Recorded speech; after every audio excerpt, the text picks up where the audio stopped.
Hi, hello.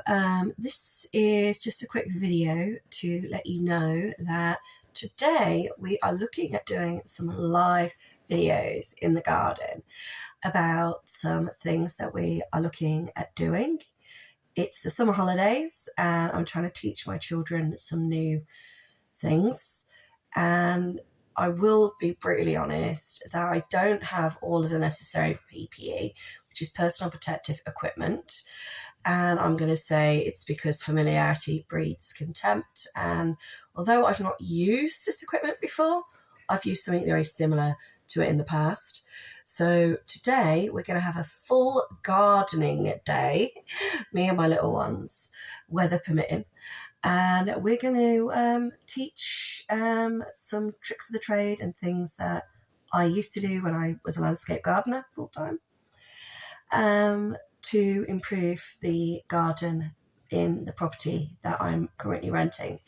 With my previous garden, I didn't do as much as what I'm planning to do with this one, purely because it had what I called a virgin soil. You literally could not dig that garden without coming across 10, 20, possibly even 30 worms just by putting your spade into the soil. I kid you not.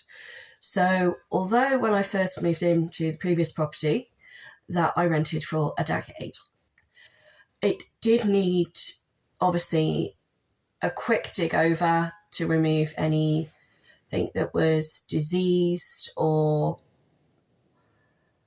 any plants that were dead or any foreign bodies. And believe me, the amount of stuff we found in that garden, I'm surprised we didn't find a dead body.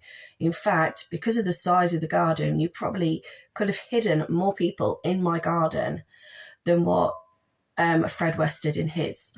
All right. And there was so many times in that house that I rented for 10 years that there was a question of, are you sure there's not a dead body hidden somewhere in this property? Because there were things that kept happening in that house, I kid you not, that made you think that potentially that is what that house was used for. And I'm not just talking about the garden either. There were other signs in the property itself. And part of me wishes now I had videoed them more, but I did take photos. And even now, today, that property is still not listed on the market, despite the landlord saying that the reason they evicted me after being a tenant for 10 years was because they wanted to sell the house.